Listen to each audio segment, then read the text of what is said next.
Ayan, muli nagbabalik po yung lingkod guys. Ayan, isang mapagpalang araw sa ating lahat. Ako ay makikisali-sali, syempre. Makikisali-sali muna tayo sa mga mainit na usapin. No, ito ay patungkol doon sa pagpunta nila Dr. Love, nila Edo, ni Beyonce, ni J. Brad sa Manila at nakipagkita doon kay Madam Gina. Yung si Gina ay sponsor. Bakit naman gano'n? Ito, si Madam Gina ay yun na, yung dating Kalingap Angels na umalis, na dating kalab team ni Edo, si Erica, ay yan ang iyong gusto. At sabi nga ni Kuya Potpot, noon pa man, hindi nakikitaan na gustong-gusto mo si Beyonce para kay Edo. Pero ito na, ito guys, ito ba ay set up? Ano sa palagay ninyo? Set up nga ba yung nangyari na pagpunta doon sa Manila? Bakit nagkaganon? Bakit nagkagano'n na kailangan talagang magkahiwa-hiwalay? Ano ang motibo? Wait, may natawag si Kuya Potpot. Ano ang motibo at bakit kailangan talaga ang hiwalay? Kakausapin si Edo, sponsor na Edo, itinuturing na anak si Edo. Susuluhin si Nolo sa isang kwarto. Ay gayong kasama si Beyonce. Iniwan si Beyonce doon sa isang kwarto. At kasama si J. Brad. Ngayon, hindi ko naman napanood yung video, yung live ni Dr. Love. At marami na nag-report. Pagising ko pa lang, ang daming report na eh. So, ginawa ko lang muna ng reaction yung isa. Yung kay Darlene Vlog. Eto guys, meron bang dapat sisihin? Kasalanan ba ni Dr. Love? Dahil isinama si Beyonce at si Edo. Tanong ko lang, kasalanan ba ni Dr. Love? Walang mambabas. Dapat ba sisihin si Dr. Love? Kasalanan ba ni Edo? Dahil sumama siya kay Dr. Love, nagtiwala kay Dr. Love. Kasalanan ba ni Beyonce? Meron bang dapat sisihin? Sino? Ito, wala muna magsisisihan. Wait lang muna. Wala muna magsisisihan. Dahil unang-una, para sa akin, hindi kailangan sisihin si Dr. Love. Bakit? Kasi, ito hindi para si Dr. Love ay makipagsabuatan doon kay Gina. Dahil kita natin, medyo, rito, maganda ang takbo ng buhay ni Dr. Love mula nang pumasok sa Kalingap. Nabago yung buhay. And, si Edo, nagtiwala lang kay Dr. Love. Si Dr. Love, hindi para sirain yung kanyang pangalan or makipagsabuatan sa sponsor gamit si Beyonce and si Edo. Medyo, bakit nagkaganito? No? Ang akin lang guys, to. Ito, pasusundan natin to. Sorry. Pasusundan natin tong video na to. Ang akin lang guys, no. Itong si Gina, kung itinuturing mo talaga anak-anakan si Edo, bakit kailangan mong suluhin doon sa isang kwarto gayong alam mong merong kasama? Sino kasama? Si Beyonce. Bakit kailangan talagang magbukod-bukod ng kwarto, iniwan si Beyonce doon sa isang kwarto at kasama si J. Brad? Alam ninyong babae at lalaki, ano na lang iisipin ng iba, maaari baka sabihin ng ginagawang iba, kakaiba, yung parang magkakaroon ng kwento. Kay sponsor na Gina, kung ang motibo mo, kung ang layunin mo ay makadaupang palad si Edo or makausap personal, por respeto, may kasama si Beyonce. Alam mo, hindi lingid sa iyo kaalaman na si Beyonce ay love team. Pero bakit nga may picture pang kumakalat na kasama ni sponsor Gina, si Erica? Hindi ko napanood yung video. Nagkatagpo ba na andun ba itong si Erica sa kwarto?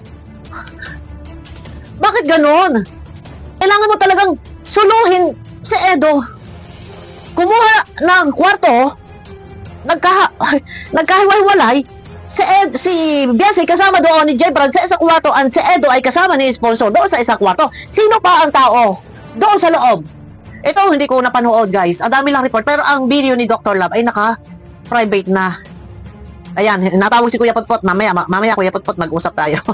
Ang akin lang, naawa naman ako kay Beyonce. Bakit naman ganon? Na parang asungot, ano yan, batang naiiwan dyan at bantay ni J. Brad. Por respeto sana. Alam ni Gina, alam mo yan na kalab team ni Edo, si Beyonce, kasama si Beyonce, man lang sana isinama, harap-harapan kayo, kwentuhan kayo, banding kayo, kain kayo. Hindi yung iniwan nyo doon sa isang kwarto. Respeto ba? Kasi kung Kung pinahahalagahan mo si Edo, hindi para iset aside, iiwan doon sa isang kwarto, suluhin mo lang si Edo. Mali ka doon. Mali ka doon. And set up ito. Para sa akin, set up. At may picture na kumakalat na kasama yung dating Kalingap, Kalingap Angels. Hindi ko alam kung nauna sila nagkita or baka naando din sa kwarto. Baka ha, hindi ko sinabing naando sa kwarto. Baka naando sa kwarto dahil hindi ko napanood yung video ni Dr. Love dahil naka-private na. Kasi nagising ako ay natanghali na eh. Nagising ako 10 na eh. Ang akin lang, bakit ganun? Bakit ganun yung pangyayari? Por respeto naman. Kung pinahalagahan mo at itinuturing mong anak si Edo, or malapit yung loob mo kay Edo, sana, por respeto, yung mga kasama ni Edo, magsama-sama kayo. Hindi yung sinulo mo doon sa isang kwarto. Tapos ngayon, ang kasama ni Beyonce doon sa kabila ay lalaki. Si J. Brad, wala namang problema. Kasi malaki tiwala natin kay J. Brad. Wala namang problema doon. Ang ano ko lang, bakit ganun? Na kailangan mo talagang suluhin. Diyos ko, ito. Kasi syempre, ano na lang ang iisipin ng tao. Guys, huwag niya ibabas. Wala mang babas kay Dr. Love. Kasi alam kong,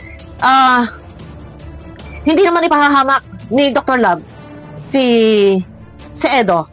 At si Edo nagtiwala, malaki ang tiwala ni Edo kay Dr. Love. Kasi kung ito ay kasabuatan ni Dr. Love, si Gina, hindi para sirain po ni Dr. Love yung kanyang pangalan sa Kalingap. Dahil ang ganda ng takbo ng kanyang channel, yan ay dahil sa Kalingap. Ang ganda ng buhay ni Dr. Love ngayon, yan ay dahil sa Kalingap. Na before, ay noon ay nasubaybayan naman natin nung pagdating niya sa Daet, nung kauna-unahan dating yan, ay hindi niya para sirain. Kumbaga si Edo, tiwala, malaki ang tiwala. Si Beyonce, malaki din ang tiwala kay Dr. Love. Malaki din ang tiwala kay Edo. Pero wala tayong dapat sisihin. Meron lang tayong dapat sisihin si Gina. Kasi, ang layunin mo, ang motibo mo is makita.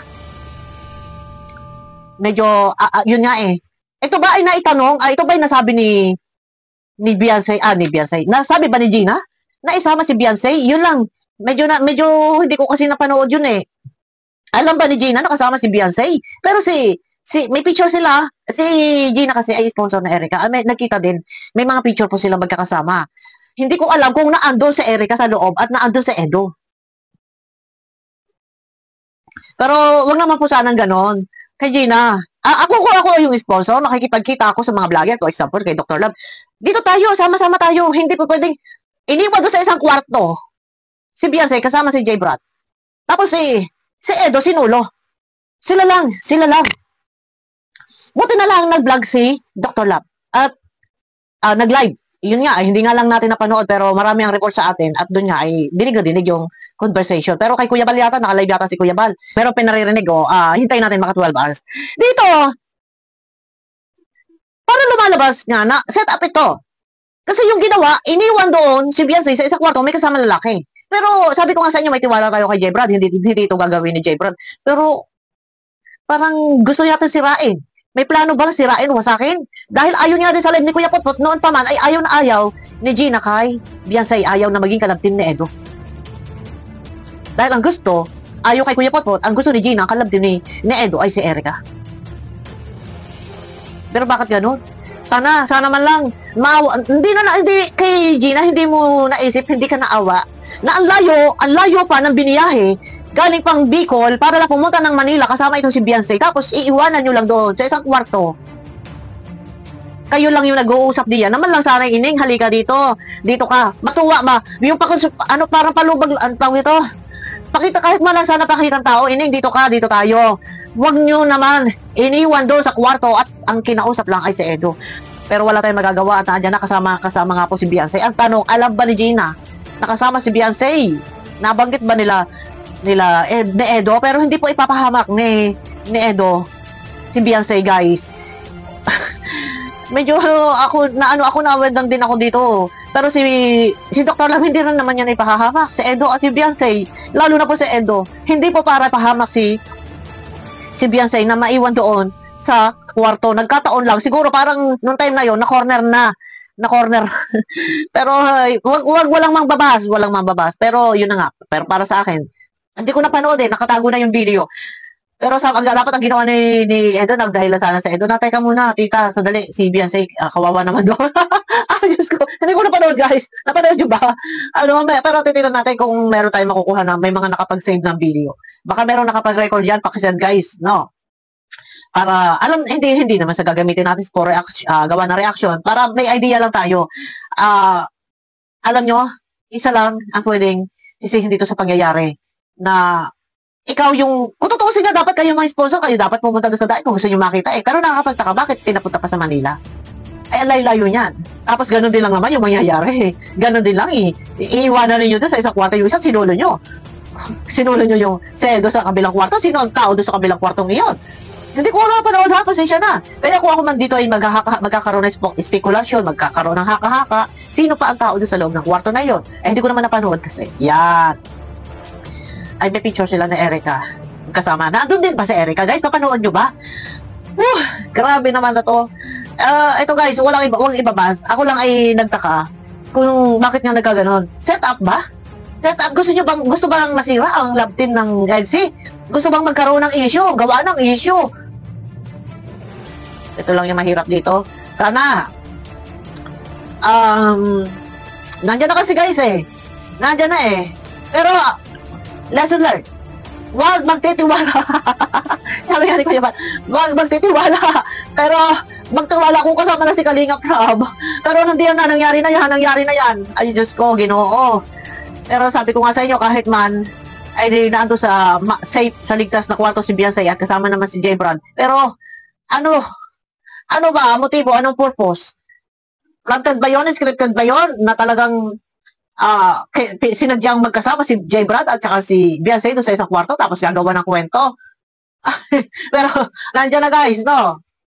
Nako, Diyos ko, ayan na naman, kagulo na naman ang ating mga minamahal na viewers at papasok ang bagong taon na siya naman, putok na naman ang ganitong issue na dahil sa sponsor na naman. Ano ba naman kasi itong sponsor na ito? Sana ay, naku naman, Diyos ko. Sana naman lang ay, kung gusto mo makita sa Edo, makausap mo sa Edo, alam mo naman may kasama sa Edo, ay malang sana hinila mo na rin, Ining. Beyonce, halika din. Ay, ganyan gagawin ko, Ining. Ang ganda naman ni Beyonce. Mga ganun, halika dito ka sa tabi ko para hindi ma-out of place. Ganun sana yung gagawin. Ay, suluhin mo ba naman? Tapos ganyan, ay, Diyos ko.